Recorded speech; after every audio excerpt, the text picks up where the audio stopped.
J'ai noté le champ lexical, laxisme, passoire, tout circule sans problème. Bon, les agents pénitentiaires qui font un travail vraiment important, que vous n'avez pas souligné, c'est un peu dommage d'ailleurs de ne pas souligner leur travail, leur courage. Surtout, ils ont perdu de leurs camarades dans la Carville. Ça mériterait un petit peu plus d'union nationale, pour un mot que vous comprenez normalement.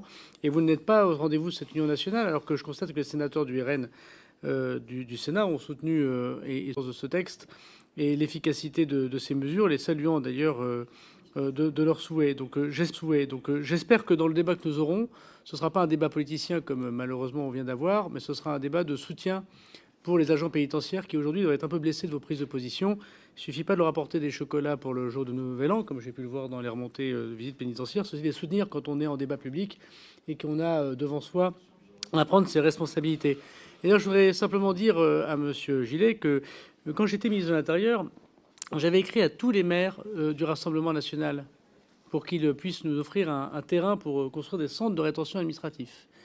Et vous savez quoi, il n'y en a aucun qui m'a répondu positivement. Même j'ai même une lettre de maire de Fréjus m'expliquant que le centre de rétention administrative ne devait pas se faire chez nous. Alors moi, je veux dire, j'ai regardé un petit peu dans les places de prison, parce que c'est une question que vous posez, évidemment.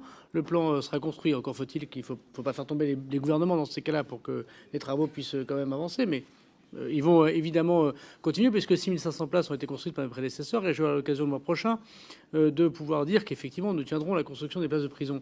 On manque de terrain. Alors vous connaissez notamment à Hénin-Beaumont, et on a écrit 2 fois Monsieur le maire, mais je ne pense pas avoir eu de réponse sur des terrains possibles pour construire une place de prison. On a Monsieur le maire de Fréjus, si vous le connaissez, n'hésitez pas à leur dire qu'on peut être croyant et pratiquant, c'est-à-dire aussi nous adresser des terrains pour construire des places de prison.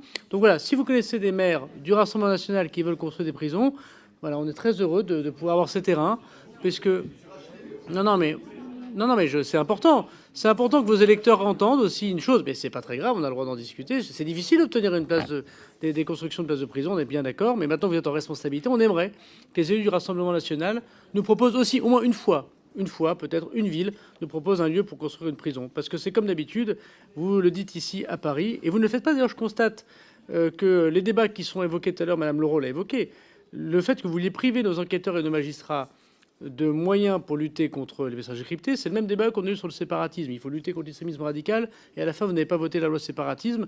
On aura l'occasion de voir à la fin qui votera quel texte et quelle disposition de texte pour protéger les Français.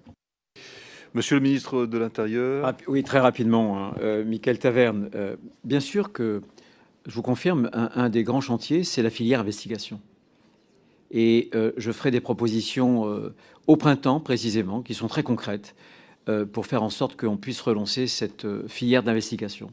Donc je ne nie pas les problèmes, je les affronte et je ferai des propositions précises. Voilà. Pour ce qui concerne Sandra Rigol, pardon, sur le terrorisme, pourquoi est-ce que nous avons eu précisément des résultats? C'est parce que l'État a changé son organisation. Il y a un PNAT, il y aura un PNACO, spécialisation de la chaîne judiciaire, et il y a un état-major qui associe les services de renseignement et les services d'enquête. Et ça, c'est radicalement différent que lorsque on a des États, un État qui fonctionne en silo. C'est le fonctionnement en silo qui rend l'État totalement inopérant.